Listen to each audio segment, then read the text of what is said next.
Shalom, selamat pagi Bapak Ibu Saudara sekalian. Puji nama Tuhan. Saya percaya setiap kita saat kita boleh mengikuti bersama-sama ibadah ini, itu merupakan satu anugerah daripada Tuhan. Amin Bapak Ibu. Dan jangan lupa Bapak Ibu untuk subscribe channel GSKI Pluit di dalam YouTube kita. Dan pastikan Bapak dan Ibu menekan lonceng notifikasi untuk menerima setiap konten-konten terbaru daripada setiap kami Bapak Ibu. Puji nama Tuhan. Mari saat ini saya undang setiap kita tundukkan kepala dan kita akan berdoa bersama-sama di hadapan Tuhan. Dengan hati yang teduh, mari kita berdoa.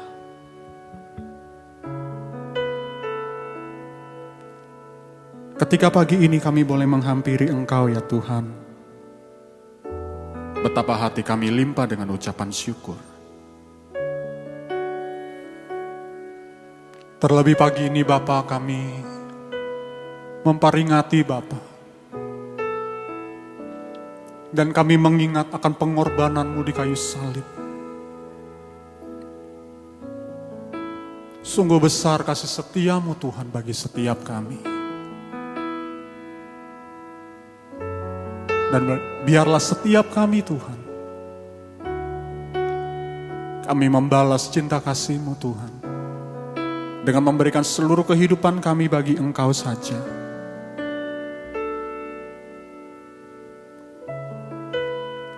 Dan pagi ini Tuhan, izinkan setiap kami memuji dan menyembah Engkau. Di dalam setiap apapun yang kami lakukan ya Bapa, kami rindu menyenangkan hati-Mu ya Tuhan. Terima kasih Tuhan, terima kasih Allah Roh Kudus yang baik. Dimanapun kami berada Bapa, kami percaya ada hadirat-Mu di tengah-tengah kami. Dan ini menjadi doa kami di hadapan-Mu Tuhan. Di dalam nama Tuhan Yesus Kristus, kami telah berdoa dan kami mengucap syukur di hadapan-Mu. Mari bersama-sama dengan saya katakan, amin.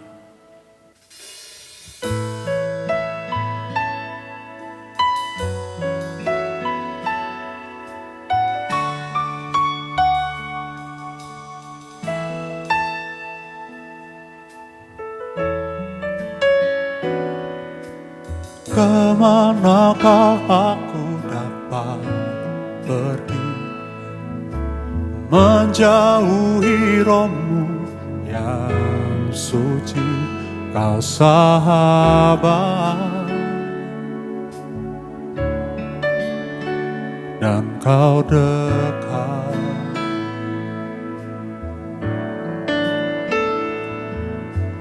Bahkan seluruh pengabdianku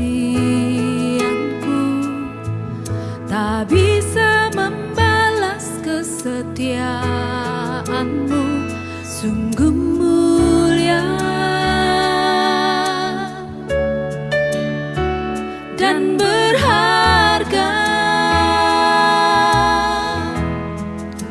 Sungguh besar pengorbanan-Mu bagiku, terlalu dalam untuk dimengerti.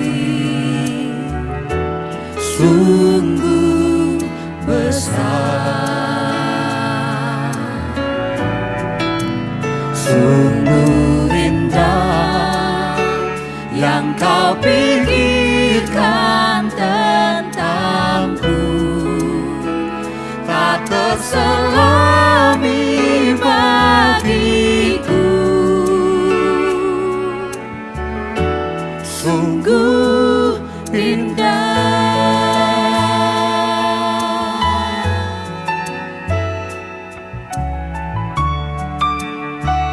Sungguh besar pengorbanan-Mu Tuhan.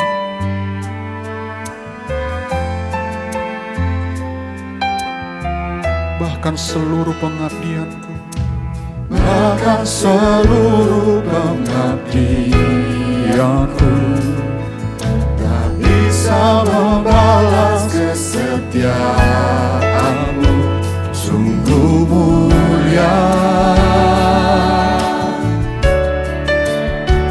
dan berharga.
sungguh besar dan sungguh indah yang kau pikirkan tentang tak terselami bagiku. Sungguh indah tak terselami bagiku. Sungguh indah.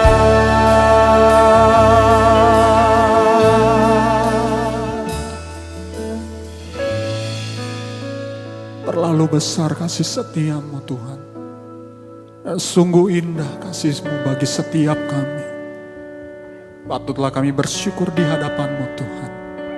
Terima kasih Bapa untuk segenap pengorbanan-Mu bagi setiap kami. Kami bangga kami memiliki Allah seperti Engkau Tuhan. Terima kasih ya Tuhan Yesus yang baik. Inilah doa kami di hadapan-Mu. Engkau yang bersyukur memiliki Tuhan yang luar biasa. Mari bersama-sama dengan saya katakan amin. Dan berikan tepuk tangan yang terbaik bagi Tuhan. Haleluya. Mari kita puji Tuhan kita Bapak Ibu. Kita bangkit berdiri bersama-sama di hadapan Tuhan. Masuk hadirat-Nya. Haleluya.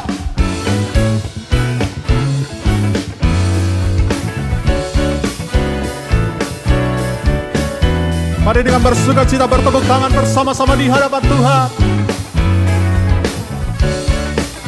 Dan katakan, masuk hadirat-Nya dengan hati bersyukur, memuji Dia, memuji Dia. Masuk hadirat-Nya dengan hati bersyukur, memuji Dia, memuji Dia. Dipuji dan hormat, tinggikan nama-Nya. Oh Yesus, Raja segala raja.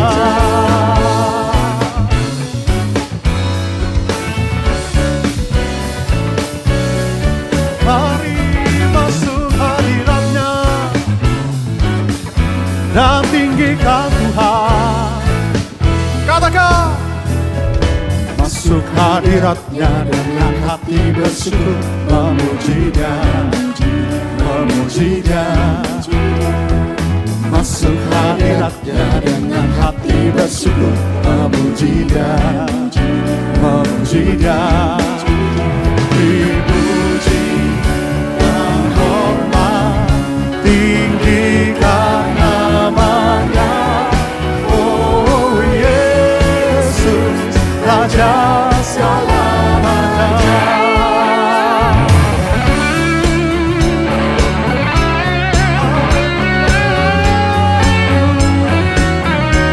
Kami berikan segala pujian dan hormat, kemuliaan dan kekal untuk selama-lamanya bagi Engkau saja.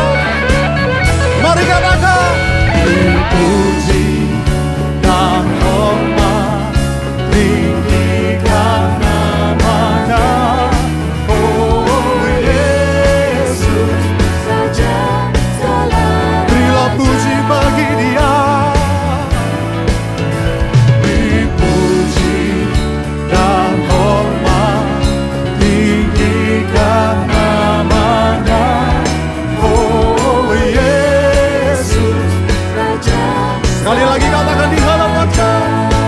Dipuji, dipuji dan hormat, tinggikan nama-Nya. Oh Yesus, Raja segala raja.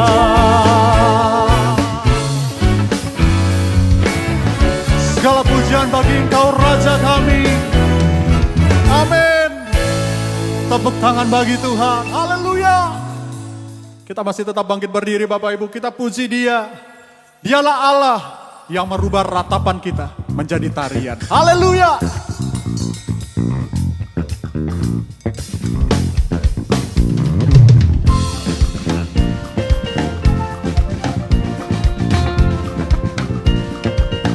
Katakan, di dalam kesesakan Kau beri kelegaan, di dalam kesedihan Kau beri penghiburan.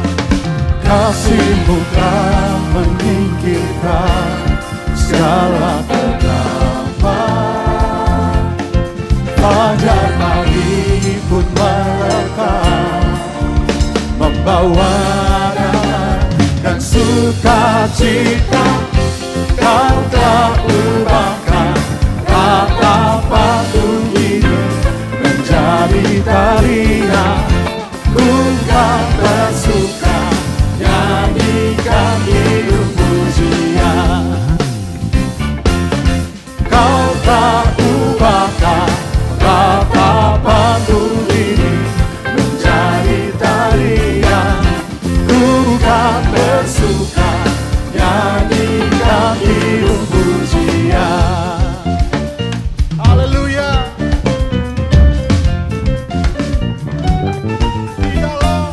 Di dalam kesesakan Engkau yang memberikan kelegaan. Amin. Di dalam kesedihan Kau beri penghiburan. Kasih-Mu telah menyingkirkan segala kegelapan. Fajar pagi pun merekam, membawa damai dan sukacita. Kau telah ubahkan ratapan ini menjadi tarian. Ku kan bersuka, nyanyikan hidup pujian. Kau telah ubahkan ratapan ini menjadi tarian. Ku kan bersuka, nyanyikan hidup pujian. Kau telah ubahkan ratapan ini, amin, menjadi tarian. Ku kan bersuka, nyanyikan hidup pujian. Nyanyikan hidup pujian. Nyanyikan hidup pujian. Segala kemuliaan bagi Tuhan. Kita berikan tepuk tangan bagi Dia. Haleluya. Terpujilah nama-Mu Tuhan, kekal selamanya. Silakan duduk kembali Bapak Ibu Saudara sekalian. Puji nama Tuhan. Haleluya. Mari saat ini kita persiapkan hati kita di hadapan Tuhan Bapak Ibu.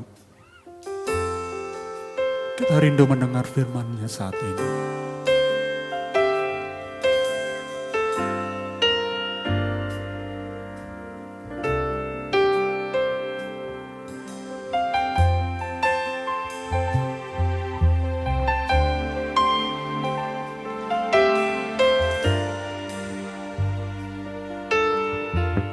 Bersama-sama katakan, bila selama ini ku belum berkenan di hadapan-Mu,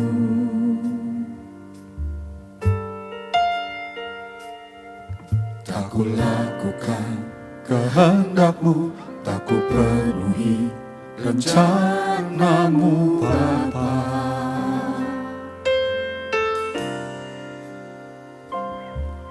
Sampai sekarang ini aku belum menjadi seperti Yesus.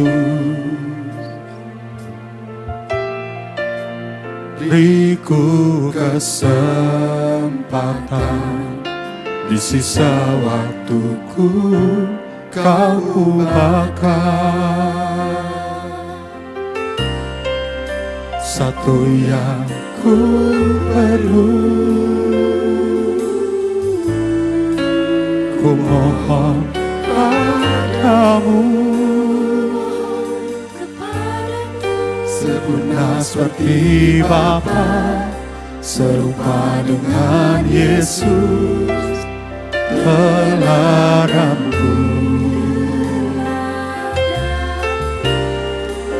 Betapa rinduku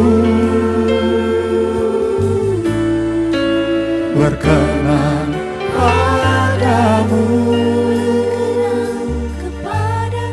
sampai di rumah Bapa ku bertemu Tuhanku, berkenan padamu.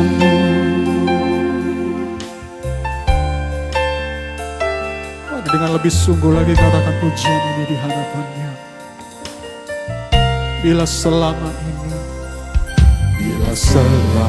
ini ku belum berkenan di hadapanmu,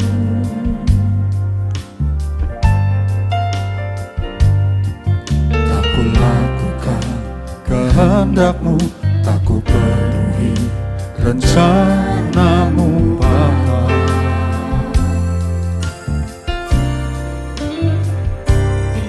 Sampai sekarang ini aku belum menjadi seperti Yesus. Beriku kesempatan,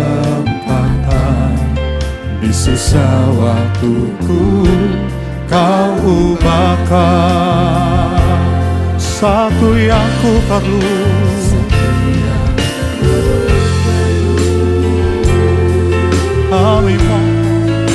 Ku mohon padamu, sempurna seperti Bapa, serupa dengan Yesus teladanku. Betapa rinduku berkenan padamu, sampai di rumah Bapa ku bertemu Tuhanku, berkenan padamu.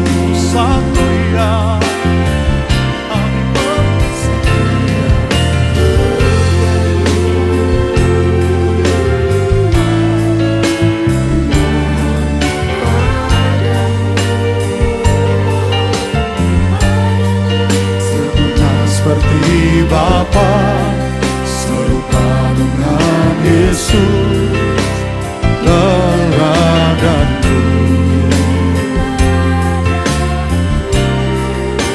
Betapa rinduku berkenan padamu, sampai di rumah Bapa ku bertemu Tuhanku, berkenan padamu. Sampai di rumah Bapa ku bertemu Tuhanku, berkenan padamu. Sampai di rumah Bapa ku bertemu Tuhanku, berkenan padamu.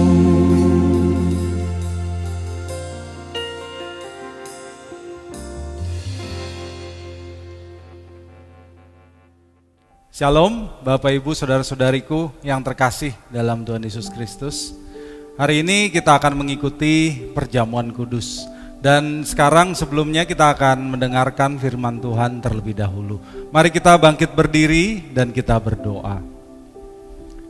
Bapa di dalam surga, kami mengucap syukur kepadamu kalau Engkau memberikan kami kesempatan kembali bagi kami untuk mendengarkan firman-Mu. Bapa, kami membutuhkan firman-Mu agar kami dapat berubah makin hari makin menyenangkan hati-Mu. Bapa, urapi hamba-Mu untuk menyampaikan apa yang hendak Kau sampaikan bagi jemaat-Mu pada hari ini ya Tuhan. Dan Bapa, biarlah Roh Kudus-Mu menerangi hati kami supaya kami boleh mengerti apa kehendak-Mu dan kami boleh berubah. Terima kasih Bapa, kami mau menyambut firman-Mu di dalam nama Tuhan kami, Yesus Kristus. Amin. Silakan duduk Bapak Ibu. Bapak Ibu yang dikasihi Tuhan, harus diakui bahwa dunia hari ini adalah dunia yang tidak makin baik. Dunia yang rasanya terus-menerus bertambah tidak nyaman. Kegiatan dunia sudah lama terganggu akibat pandemi COVID-19 yang disebabkan oleh virus corona. Kegiatan bisnis, ekonomi, pendidikan, semua terganggu, termasuk juga kegiatan ibadah kita. Aktivitas gereja ikut terganggu. Tetapi Bapak Ibu, selain itu, kehidupan moral manusia juga tampaknya bertambah merosot. Orang bertambah materialistis, matre. Orang juga makin tidak menghormati kekudusan lembaga pernikahan. Buktinya banyak orang yang kawin cerai seenaknya, melakukan perzinaan, serta berbagai kerusakan akhlak lainnya. Di samping itu, ekstremisme yang mengatasnamakan agama, yang melakukan pelanggaran HAM dan kejahatan juga masih tetap ada. Setelah ISIS mengalami kemunduran, baru-baru ini di dunia dikejutkan akibat berkuasanya kembali Taliban di Afghanistan. Ini menimbulkan kekhawatiran mengenai merebaknya kembali aksi terorisme, Bapak Ibu. Orang Kristen yang benar rasanya menjadi minoritas di dunia yang rusak ini. Dan kita pun sedih Bapak Ibu kalau kita mendengar kabar tentang hamba Tuhan, pendeta, pembicara yang bercerai, jatuh dalam kebejatan moral seperti pelecehan seksual, pedofilia. Bagaimana bisa? Bagaimana bisa? Mengapa rasanya gereja seperti mengalami kemunduran? Di negara-negara yang dahulu dipandang sebagai tempatnya orang Kristen seperti di Eropa, gedung-gedung gereja menjadi kafe, dan bahkan ada yang menjadi tempat ibadah agama lain. Anak-anak muda mulai mengaku tidak beragama lagi. Dengan adanya pandemi, saudara, gereja juga mengalami kendala dalam melayani jemaat. Ibadah online tidak diikuti oleh semua jemaat yang biasanya hadir beribadah bersama-sama.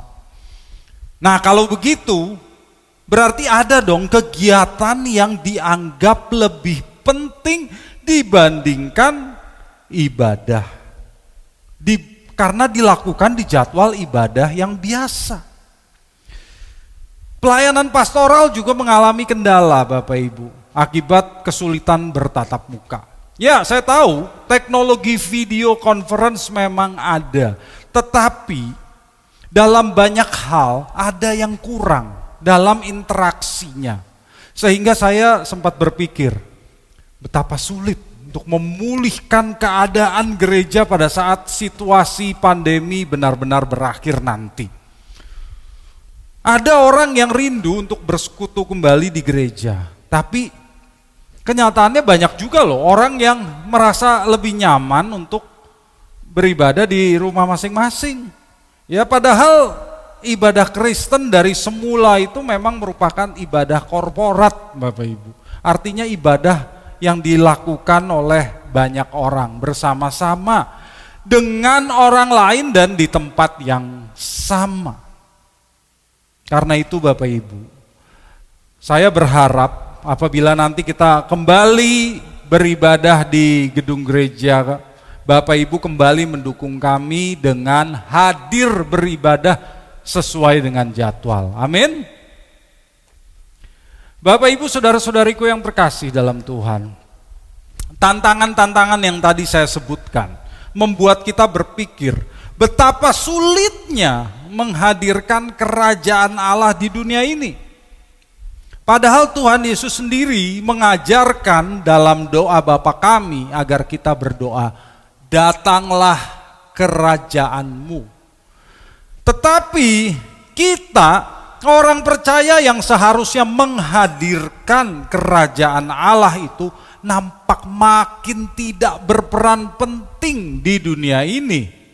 Kita orang Kristen tampaknya pudar di tengah dunia yang makin fasik, makin matre, makin tidak peduli terhadap Allah. Kelihatannya dunia di posisi yang menang dan kerajaan Allah kalah. Tapi puji Tuhan Bapak Ibu, Tuhan Yesus mengajarkan bahwa pada akhirnya kerajaan Allah pasti menang. Pada kesempatan ini saya mengajak Bapak Ibu untuk merenungkan bahwa adalah bijak bagi kita semua untuk tetap berpihak pada kerajaan Allah, karena saudara dan saya adalah kerajaan Allah itu. Amin. Bapak Ibu, murid-murid Yesus sebelumnya itu merasa suatu kebanggaan bagi mereka untuk mengikut rabi keliling dari Galilea itu yang namanya Yesus itu. Kenapa? Karena mereka melihat ajaran-ajarannya luar biasa. Dia banyak melakukan mukjizat yang membuktikan bahwa dialah Mesias yang dijanjikan dari dalam Perjanjian Lama, Bapak Ibu. Harapan mereka Mesias ini suatu saat akan mengadakan revolusi. Dan Yesus juga mengajarkan bahwa dia membawa kerajaan Allah. Dia membawa kerajaan Allah. Kalau dia membawa kerajaan Allah berarti dia rajanya, Bapak Ibu.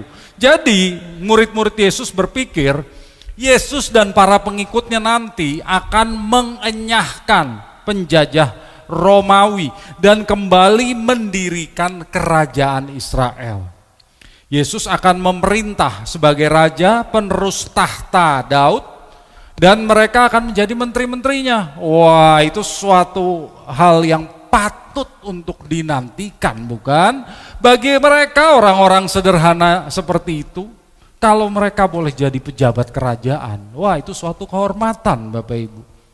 Tetapi setelah mereka beberapa waktu mengikut Yesus, mereka mulai menyadari bahwa rabi yang satu ini sering mendapat pertentangan dari para pemuka agama. Ahli-ahli Taurat, orang Farisi, orang Saduki tidak menyukainya. Mungkin karena Yesus itu tukang kayu yang berasal dari Galilea, daerah yang dianggap kampung. Bukan dari sekolah-sekolah yang terkemuka yang dipimpin oleh Hillel dan Shammai. Mungkin juga karena dia bukan dari kalangan bangsawan. Dia rakyat jelata yang tidak punya koneksi dengan pemerintah. Mereka tidak memandang rabi keliling ini sebagai tokoh yang berpengaruh, Bapak Ibu. Ya. Mereka memandang rendah rabi keliling yang dipuja oleh para murid ini. Dan kalau kita perhatikan, Yesus sendiri juga bukan berusaha mendapatkan dukungan dari para pemuka agama tersebut. Malah, Yesus sering berusaha berkonfrontasi dengan mereka. Yesus sengaja melakukan konfrontasi dengan para pemuka agama tersebut.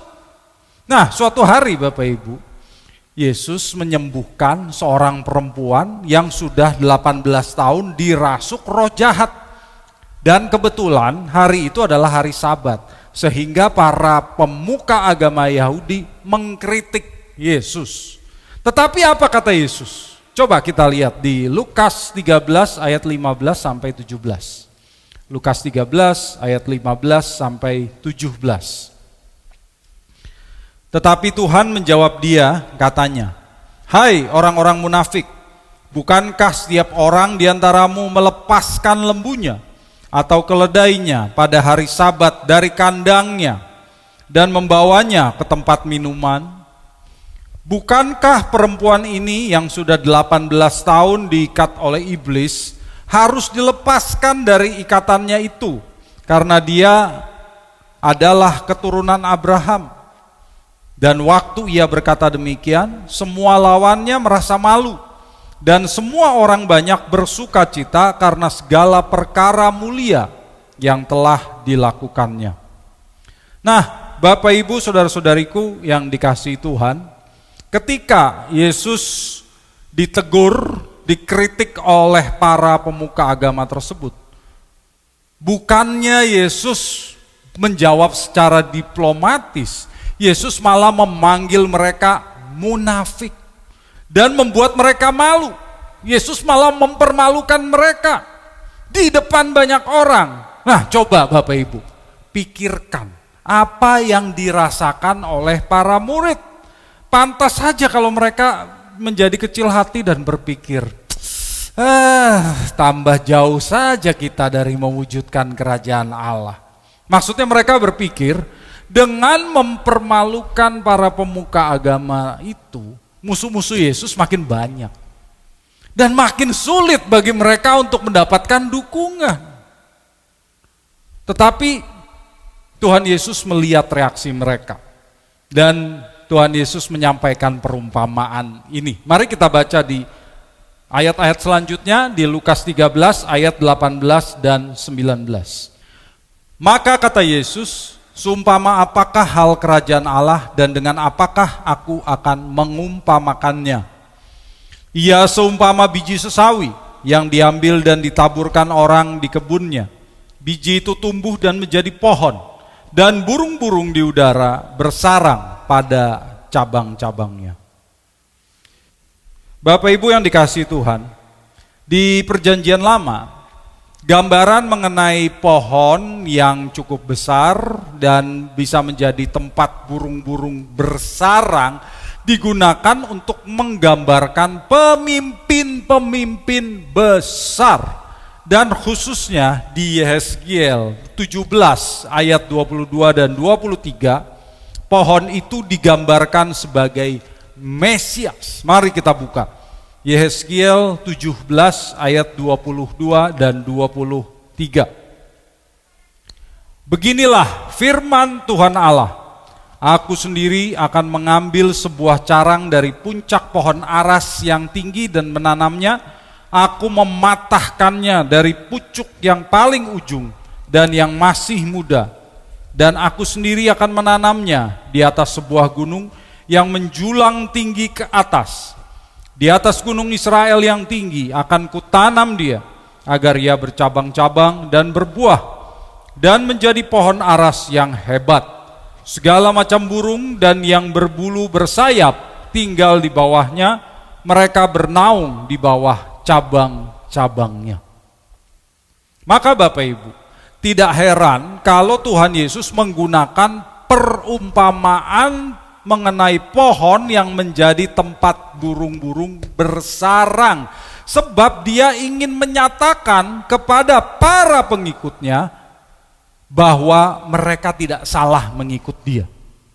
Mereka tidak salah mengikut dia karena dialah Mesias, anak Daud yang menjadi tempat bernaung bagi umatnya. Tetapi Bapak Ibu, di sini Tuhan Yesus menggantikan pohon aras yang biasanya pohonnya besar ya, biasa dari Libanon, diganti oleh Tuhan Yesus dengan tanaman sesawi untuk menggambarkan kerajaan Allah. Apa maksudnya? Di sini tanaman sesawi itu punya biji yang sangat kecil Bapak Ibu. Dan biji sesawi itu merupakan biji terkecil yang dikenal orang di Timur Tengah. Tentu bukan biji terkecil di dunia ya, karena beberapa jenis anggrek Bijinya kecil sekali, bahkan lebih kecil daripada kristal garam. Jadi seperti debu, itu saking halusnya Bapak Ibu. Tetapi bagi para petani di Palestina di zaman itu tidak ada biji yang lebih kecil daripada biji sesawi. Di sini biji sesawi ya Bapak Ibu, bukan sawi, beda itu. Biji sesawi ini merupakan bumbu masak yang sekarang disebut mustard atau dalam bahasa Inggris mustard. Kalau sekarang mustard ini merupakan saus ya yang biasanya berwarna kuning. Rasanya tajam dan menyengat. Biasa ditambahkan pada apa Bapak Ibu? Sandwich, hot dog, steak, pokoknya makanan-makanan yang pakai daging itu diberi saus mustard. Nah, di zaman Perjanjian Baru, sesawi yang tumbuh di Palestina itu adalah sesawi hitam. Bijinya hitam dan berukuran 1 mm, kecil sekali. Tapi kalau ditanam dan tanamannya tumbuh, menjadi tanaman yang tingginya bisa sampai 3-4 meter. Ya. Bunganya kuning, sehingga kalau dilihat dari jauh, orang melihat tanaman sesawi itu berwarna kuning karena bunganya kuning, Bapak Ibu. Tentu luar biasa bukan? Kalau biji sesawi yang kecil bisa menumbuhkan pohon berukuran 3-4 meter sampai cukup untuk menjadi tempat burung bersarang. Nah, kalau kita melihat betapa luar biasanya kehidupan yang ada di dalam biji. Ya. Saya beberapa minggu yang lalu melihat ada sebuah rumah kosong ya yang tidak ditinggali orang. Di depan rumah itu ada anak tangga 2 undakan. Dan di depannya ya di atas anak tangga itu ada kanopi, Bapak Ibu ya. Ada kanopi, tetapi kanopinya sudah bocor sehingga sinar matahari dan hujan itu bisa langsung mengenai pintu dan juga anak tangga yang ada di depannya. Nah, yang menarik saya melihat di depan anak tangga 2 undakan itu ada tanaman yang tumbuh Bapak Ibu. Cukup tinggi loh, sekitar 1,5 meter. Dan tanaman itu tumbuh sampai merusak keramik lantai yang ada di sana. Mana ada ya orang menanam tanaman di depan anak tangga. Itu kan membuat orang jadi sulit untuk masuk ke rumah tersebut.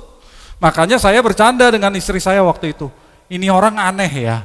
Masa menanam tanaman di depan tangga pintu masuk?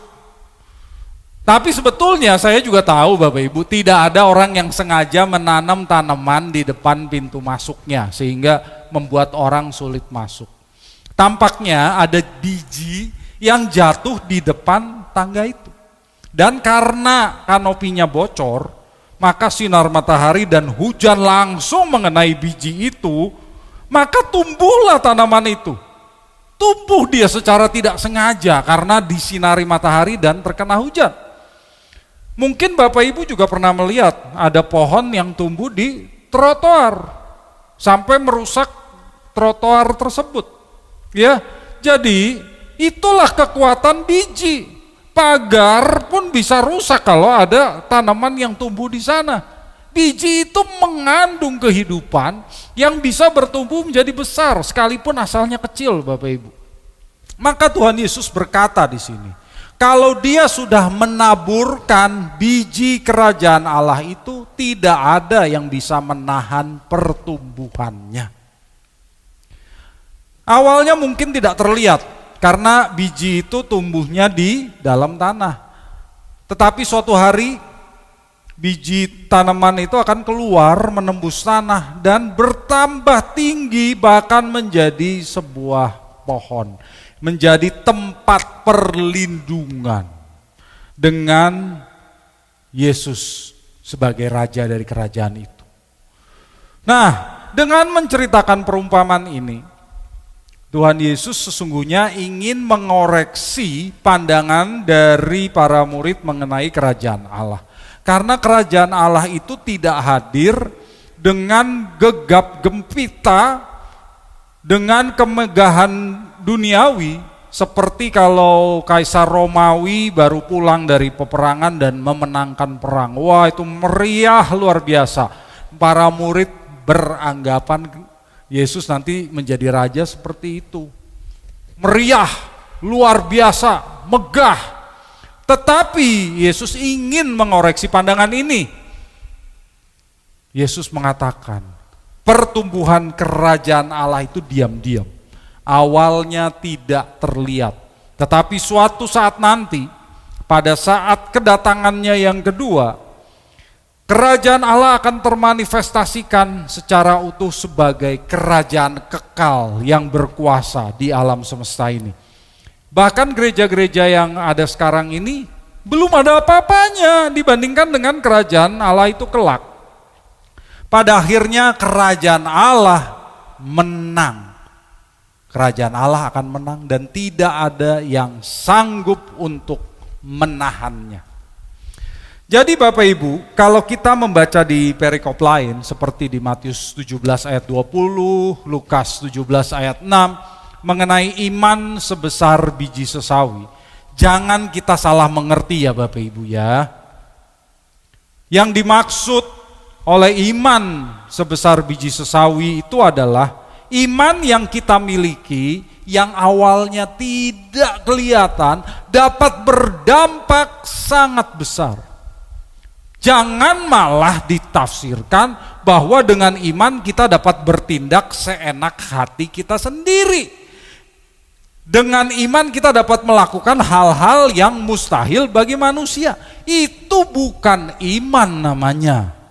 Maka Bapak Ibu, kalau kita ada di pihak kerajaan Allah yang diumpamakan dengan biji sesawi, hidup kita pun harus menjadi seperti biji sesawi. Hidup kita harus menjadi seperti biji sesawi. Artinya apa? Yang pertama, kita harus bertumbuh. Kita harus bertumbuh. Biji yang ditanam itu di dalam tanah awalnya tidak kelihatan, tetapi ia tetap bertumbuh. Maka saudara dan saya tidak bisa berhenti bertumbuh untuk menjadi anak-anak Allah yang dewasa dan menyenangkan hati Allah. Bapak Ibu, untuk bisa bertumbuh, kita harus menyadari bahwa kita adalah anggota kerajaan Allah. Kita harus menyadari bahwa kita adalah anak-anak Allah. Sehingga apapun yang kita lakukan harus berperan untuk pertumbuhan dan kepentingan Allah dan kerajaannya. Tuhan Yesus bersabda di Lukas 14 ayat 33, demikian pula lah tiap-tiap orang di antara kamu yang tidak melepaskan dirinya dari segala miliknya tidak dapat menjadi muridku. Bapak Ibu, sebagai anggota kerajaan Allah, kita harus melepaskan diri dari segala ikatan. Sebab apa yang disediakan Allah di kerajaannya lebih luar biasa daripada itu semua. Lebih berharga daripada itu semua. Jadi kalau kita tetap terikat, kita nggak bisa tumbuh Bapak Ibu. Kita harus seperti biji sesawi yang bertumbuh. Kalau kita seperti pohon yang diikat dalam pot yang kecil, nggak bisa jadi besar Bapak Ibu. Pohon itu menjadi bonsai. Tidak bisa bertumbuh menjadi besar. Karena itu orang percaya yang diikat oleh dunia tidak bisa bertumbuh menjadi besar dalam kerohaniannya. Maka jangan mau diikat oleh dunia Bapak Ibu. Karena ikatan dunia membuat kita tidak bertumbuh.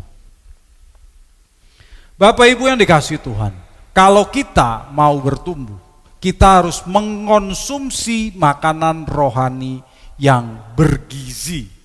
Makanan rohani yang bergizi. Karena manusia hidup bukan dari roti saja, tetapi dari segala yang diucapkan oleh Tuhan, dari firman Tuhan. Manusia yang mau bertumbuh membutuhkan makanan bagi manusia rohaninya. Apa itu? Firman Tuhan. Jangan sampai kita mengejar roti duniawi terus-menerus dengan mengenyangkan manusia jasmani kita, tetapi kita lupa pertumbuhan manusia rohani kita. Kita mengabaikan firman Tuhan. Tapi kenyataannya bagaimana Bapak Ibu? Banyak loh orang yang mengabaikan makanan rohaninya demi makanan jasmani. Mengabaikan makanan rohani demi makanan jasmani. Buktinya apa? Sudah ada jadwal ibadah gereja bukan? Sekalipun online ya. Tapi online membuat orang lebih memilih acara lain. Pak, saya nggak bisa ikut Pak jadwal ibadah online. Kenapa? Saya ada kerjaan. Loh, ini hari Minggu loh, masa ada kerjaan? Saya olahraga Pak, olahraga sepedaan. Loh, memangnya harus di jam ibadah? Pak, saya ada acara makan-makan sama teman. Ini kan masih online Pak, nggak apa-apa nanti saya bisa nonton belakangan. Tuh kan? Seharusnya Bapak Ibu, sekalipun ini ibadah online, kita bisa beribadah bersama, di jam yang sama.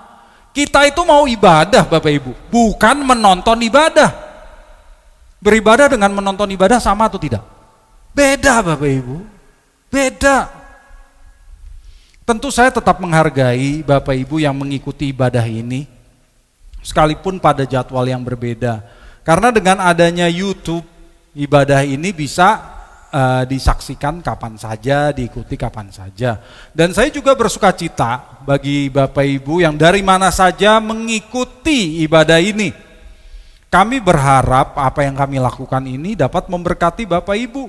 Sekalipun Bapak Ibu bukan anggota jemaat GSKI Pluit. Tetapi khususnya untuk anggota jemaat, saya menghimbau agar Bapak Ibu kembali memperhatikan jadwal ibadah kita. Karena cepat atau lambat kita akan kembali beribadah di gedung gereja Bapak Ibu. Jangan biasakan diri untuk menggunakan jadwal ibadah untuk acara lain. Karena itu nanti akan mempersulit Bapak Ibu jika ibadah nanti sudah kembali onsite.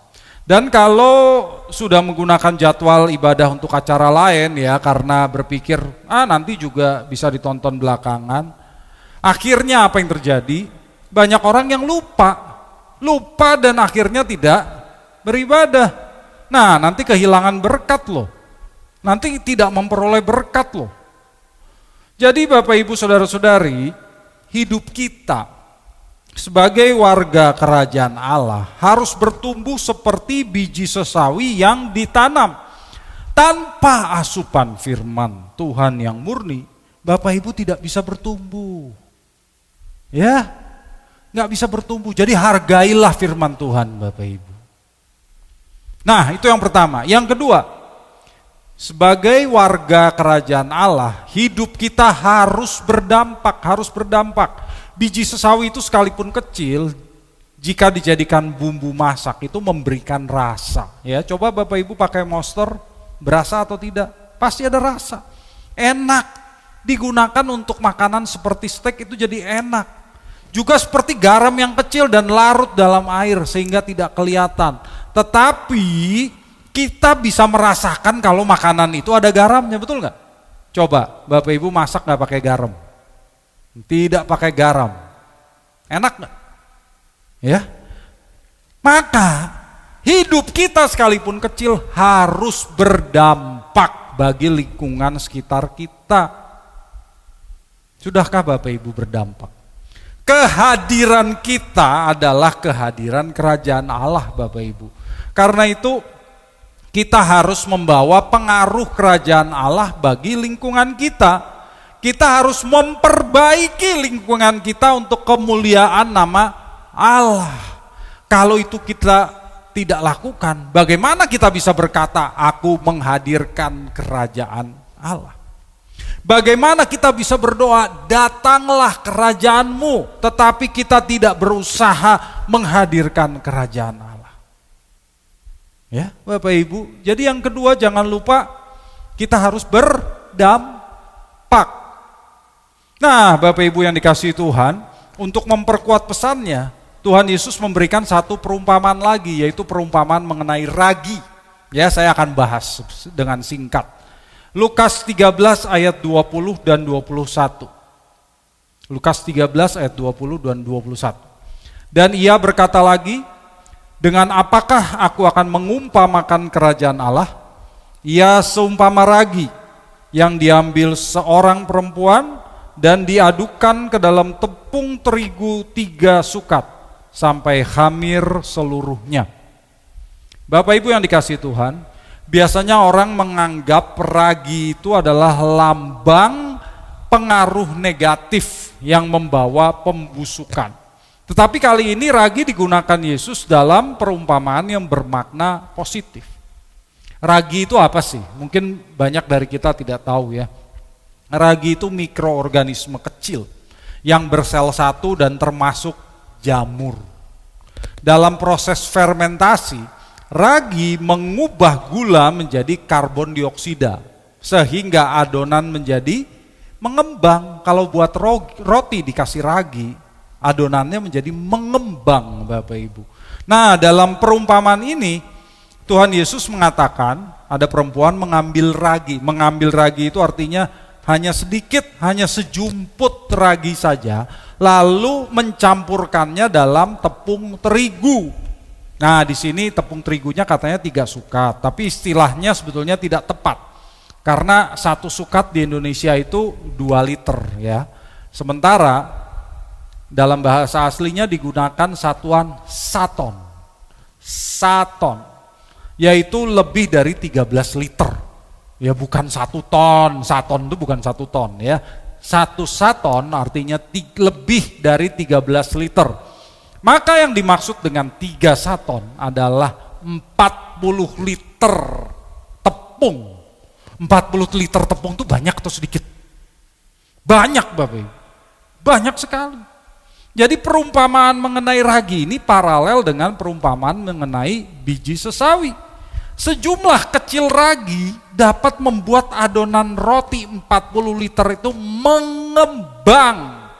Dan roti yang dihasilkan dari 40 liter tepung cukup untuk memberi makan 100 orang, Bapak Ibu.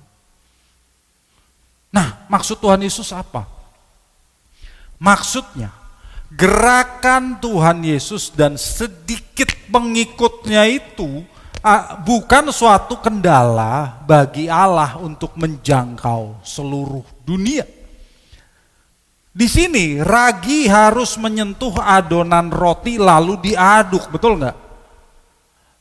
Artinya Injil Kerajaan Allah harus menyentuh hati orang-orang di dunia. Roma 1 ayat 16. Roma 1 ayat 16. Sebab aku mempunyai keyakinan yang kokoh dalam Injil, karena Injil adalah kekuatan Allah yang menyelamatkan setiap orang yang percaya. Pertama-tama orang Yahudi, tetapi juga orang Yunani. Bapak Ibu yang dikasihi Tuhan, Injil itu adalah kekuatan Allah yang menyelamatkan setiap orang yang percaya. Begitu Injil itu menyentuh hati orang, maka Roh Kudus bekerja di dalam hati orang itu. Roh Kudus akan menyadarkan orang itu atas dosa-dosanya dan kebutuhannya untuk bertobat. Jika orang itu memilih untuk mengikuti panggilan Roh Kudus, maka ia pun dibawa kepada keselamatan dan memasuki proses pengudusan hidup, memasuki proses untuk dikembalikan kepada rancangan Allah yang semula. Maka yang harus kita lakukan sebagai orang percaya adalah membawa yang namanya ragi itu kepada adonan. Artinya membawa Injil kepada banyak orang untuk menyentuh hati mereka. Bapak Ibu yang dikasihi Tuhan, jangan kecil hati. mengenai pertumbuhan dan perkembangan kerajaan Allah. Allah yang mengendalikan semuanya itu berjanji bahwa pada akhirnya kerajaan Allah pasti menang. Kerajaan Allah itu pasti menang. Kita harus percaya kepadanya. Allah akan melindungi kerajaannya yang pada saat ini hadir dalam komunitas orang percaya, komunitas gereja. Dan sampai waktunya kerajaan Allah itu akan disingkapkan penuh kepada semua orang. Bagi Bapak Ibu yang saat ini belum menjadi anggota kerajaan Allah, artinya belum menjadi anggota komunitas orang percaya, belum menjadi anggota komunitas gereja, Bapak Ibu belum berpihak pada Tuhan Yesus Kristus. Pelajaran kita hari ini dalam 2 perumpamaan tadi menunjukkan bahwa pada akhirnya kerajaan Allah yang dibawa oleh Tuhan Yesus itu akan menang. Jadi jika Bapak Ibu belum di pihak Yesus, saya mengajak saudara menyadari bahwa saudara ada di pihak lawan dari kerajaan Allah itu. Saya menantang Bapak Ibu yang belum berpihak di kerajaan Allah untuk beralih ke pihak yang pasti menang, yaitu pihak kerajaan Allah. Mari percayakan diri saudara kepada Tuhan Yesus Kristus. Mari terimalah Dia sebagai Tuhan dan Juru Selamat saudara. Hamba-hamba Tuhan di gereja kami siap untuk membantu dan melayani saudara. Karena itu, kalau saudara ingin menjadi orang yang berpihak pada kerajaan Allah, di pihak Tuhan Yesus, silakan hubungilah kami. Dan bagi Bapak Ibu yang sudah di pihak kerajaan Allah, mari kita mengerti bahwa sebagai warga kerajaan Allah, kita harus menghayati nilai-nilai kerajaan Allah. Kita harus menghadirkan kerajaan Allah dalam hidup kita. Nilai-nilai kerajaan Allah yaitu kebenaran, damai sejahtera, dan sukacita oleh Roh Kudus itu harus kita hadirkan. Sehingga kita menghadirkannya dengan gaya hidup yang dipimpin oleh Roh Kudus. Bapak Ibu, jadilah saksi Allah. Jadilah saksi bahwa Kristus hidup dalam diri kita. Dan dengan itu kita pun ikut serta dalam proyek keselamatan Allah atas dunia ini. Kita pun akan diberikan kesempatan oleh Tuhan untuk menaburkan benih Injil yang digunakan oleh Allah untuk memanggil orang-orang kepada keselamatan. Karena itu Bapak Ibu, sungguh suatu kehormatan apabila kita diperkenan Allah untuk ikut serta dalam proyek keselamatannya dengan menghadirkan kerajaan Allah di dunia ini. Berbahagialah kita jika kita ada di pihak kerajaan Allah. Karena pada waktunya kelak, saudara dan saya akan melihat kemenangan kerajaan Allah. Amin. Kiranya firman Tuhan ini memberkati Bapak Ibu sekalian. Bapak Ibu, saudara-saudariku yang terkasih dalam Tuhan, tiba saatnya kita mengikuti perjamuan kudus. Mari kita bangkit berdiri dan kita berdoa. Bapa di dalam surga, kami mengucap syukur atas firman-Mu. Bapa, kami sangat bersyukur kepadamu apabila kami Engkau izinkan untuk menjadi orang-orang yang masuk ke dalam kerajaan-Mu ya Tuhan. Karena itu ya Bapa, biarlah Engkau bimbing perjalanan hidup kami ke depan, agar apapun yang kami lakukan, kami katakan, kami pikirkan, boleh makin berkenan di hadapan-Mu, supaya kami dapat menghadirkan kerajaan-Mu dalam kehidupan kami. Terima kasih ya Bapa, kami bersyukur atas karya keselamatan-Mu, kami bersyukur atas anugerah keselamatan-Mu yang begitu besar bagi kami semua. Kami mau mengingat karya keselamatan-Mu melalui pengorbanan putra-Mu, Tuhan kami, Yesus Kristus, dengan mengikuti perjamuan kudus ini, makan roti dan minum anggur ini.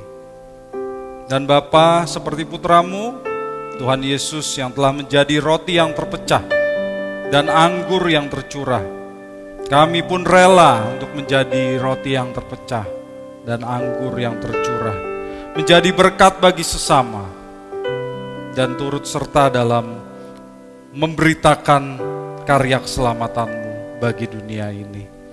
Ya Bapa, ampuni segala dosa, kesalahan, serta kelemahan kami, agar kami layak untuk mengikuti perjamuan kudus ini. Dan Bapa, biarlah berkat-Mu turun atas roti dan anggur yang ada di hadapan kami ini. Kuduskanlah roti dan anggur ini menjadi perjamuan kudus yang berkuasa. Berkuasa untuk mengubah kami, berkuasa untuk memberkati kami. Terima kasih ya Bapa, kami mau menyambut perjamuan kudus-Mu di dalam nama Putra-Mu, Tuhan kami, Yesus Kristus. Amin. Terimalah roti dan anggur, dan kita akan bernyanyi, Kau bawa aku di jalan salib-Mu.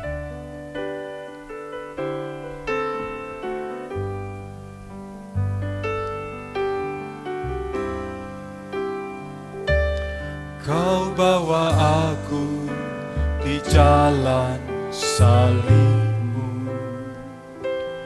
Kau ajar melangkah di jejak hidup-Mu.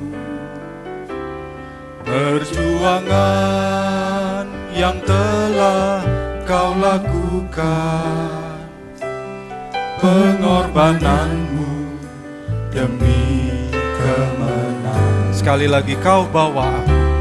Kau bawa aku di jalan salib-Mu.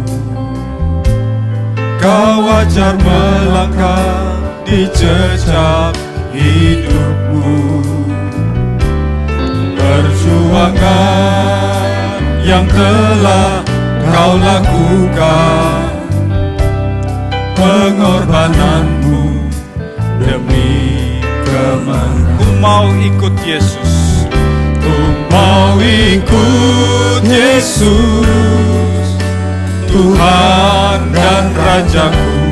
Walau sukar dan berat jalan salib-Mu, di sisi-Mu Tuhan, dalam penderitaan sampai kemuliaan bersama-Mu Tuhan. Ku mau ikut Yesus, ku mau ikut Yesus, Tuhan dan Rajaku. Walau sukar dan berat jalan salib-Mu, di sisi-Mu Tuhan, dalam penderitaan sampai kemuliaan bersama-Mu Tuhan. Sampai kemuliaan, sampai kemuliaan bersama-Mu Tuhan. Sekali lagi katakan, sampai kemuliaan, sampai kemuliaan bersama-Mu Tuhan.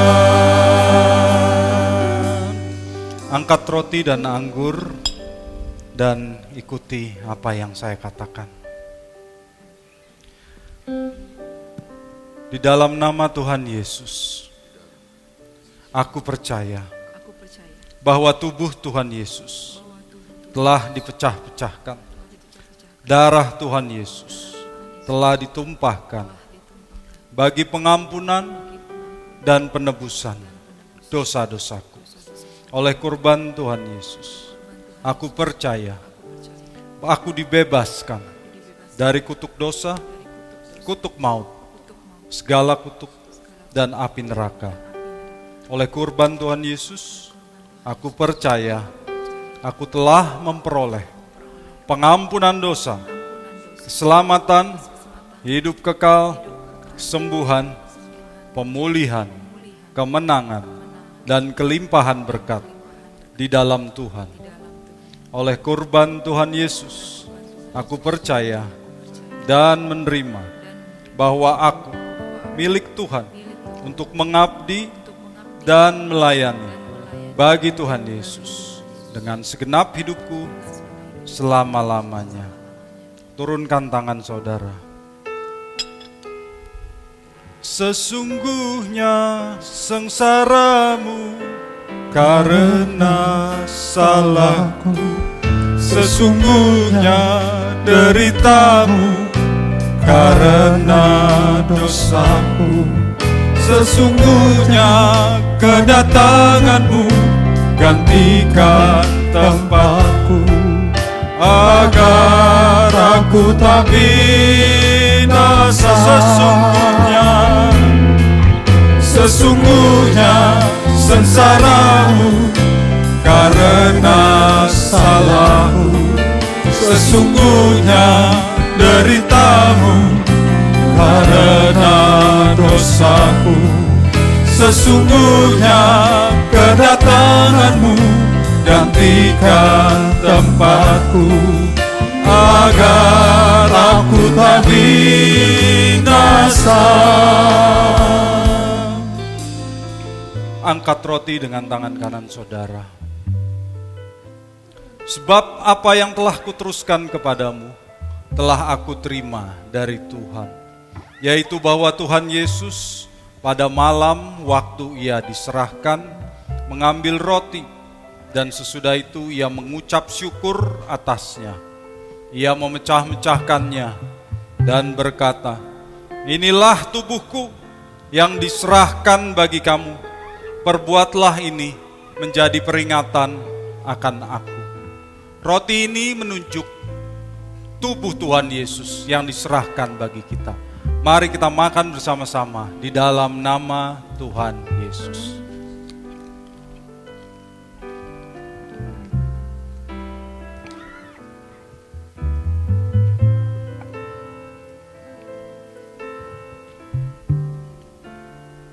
Angkat anggur dengan tangan kanan saudara.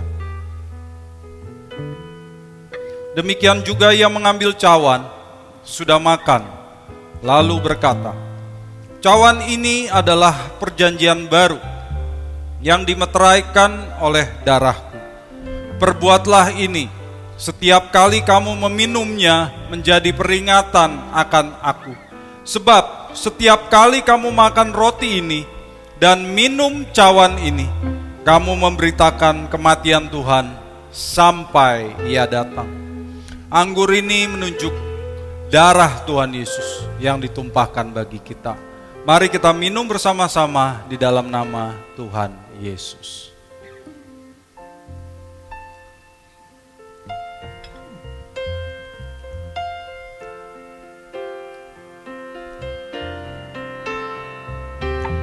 Terima kasih ya Tuhanku atas keselamatanku, padaku telah kau beri hidup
Bapa di dalam surga, kami mengucap syukur atas perjamuan kudus yang telah kami terima.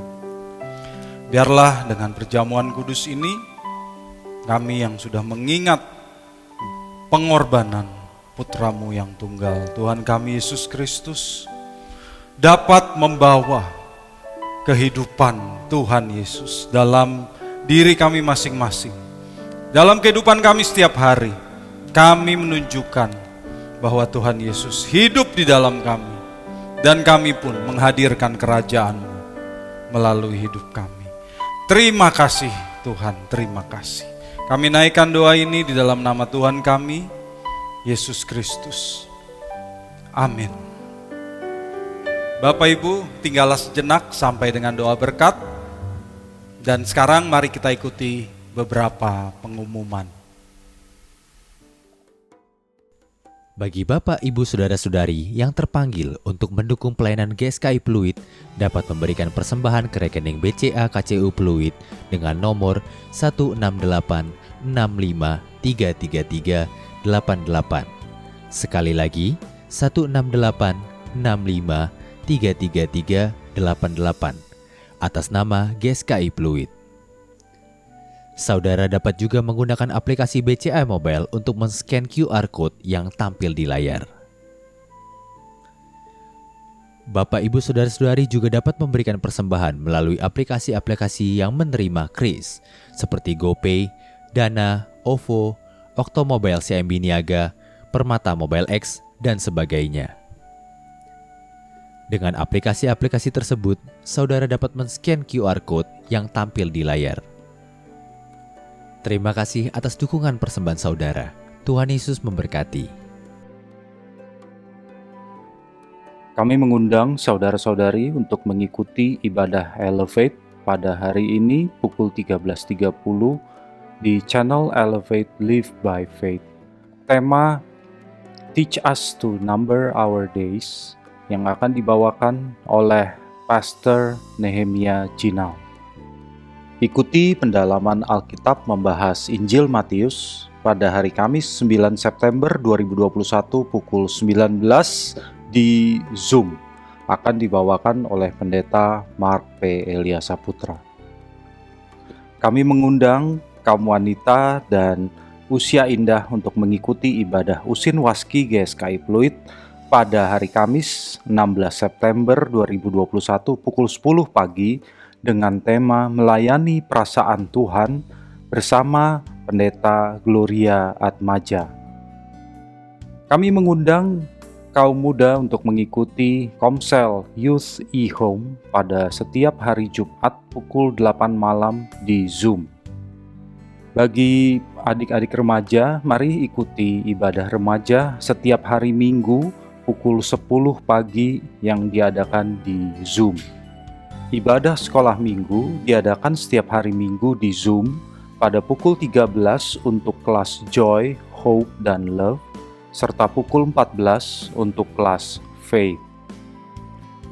Mari ikuti GSKI Pluit di media sosial Facebook, Instagram, dan TikTok dengan nama akun GSKI Pluit. Nyanyi bareng-bareng ya.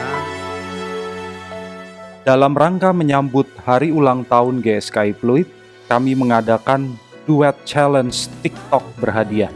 Nyanyikan lagu Hidup Ini Takkan Lama bersama Vow. Untuk informasi selengkapnya, silakan kunjungi Instagram GSKI Pluit. Bapak Ibu yang dikasihi Tuhan, kita telah sampai di akhir ibadah ini. Mari kita kembali bangkit berdiri dan kita berdoa. Bapa di dalam surga, kami mengucap syukur atas penyertaan-Mu dalam ibadah ini dari awal hingga akhirnya. Biarlah puji-pujian yang telah disampaikan boleh menyenangkan hati-Mu. Biarlah firman yang telah ditaburkan mengubah kami semua. Dan biarlah perjamuan kudus yang telah kami ikuti makin menyemangati kami untuk hidup menghadirkan kerajaan Allah dalam diri kami. Bapa, berkatilah persembahan yang dibawa oleh anak-anak-Mu kepadamu, Persembahan ini akan dipergunakan untuk keperluan kerajaan-Mu. Karena itu berkatilah persembahan ini ya Bapa. Sertailah kehidupan kami dalam minggu ini. Dalam apapun yang kami lakukan, kami kerjakan, kami pikirkan, kami mohon penyertaan-Mu ya Roh Kudus, agar hidup kami makin berkenan di hadapan-Mu. Sehingga kami boleh makin menjadi serupa dengan Tuhan kami, Yesus Kristus. Dengan cara itulah kami percaya, kami menunjukkan bahwa kami menghayati nilai-nilai kerajaan Allah dan kami menghadirkannya dalam hidup kami. Sertai kami terus ya Bapa. Terima kasih atas penyertaan-Mu dari awal hingga akhirnya dalam ibadah ini. Dan doa ini kami naikkan di dalam nama Tuhan kami, Yesus Kristus, yang mengajar kami berdoa. Mari kita naikkan doa Bapa kami. Bapa kami yang di surga, dikuduskanlah nama-Mu, datanglah kerajaan-Mu, jadilah kehendak-Mu di bumi seperti di surga. Berikanlah kami pada hari ini makanan kami yang secukupnya. Dan ampunilah kami akan kesalahan kami, seperti kami juga mengampuni orang yang bersalah kepada kami. Dan janganlah membawa kami ke dalam pencobaan, tetapi lepaskanlah kami daripada yang jahat. Karena Engkaulah yang punya kerajaan dan kuasa dan kemuliaan sampai selama-lamanya. Amin. Angkatlah kedua tanganmu dan terimalah berkat dari Tuhan.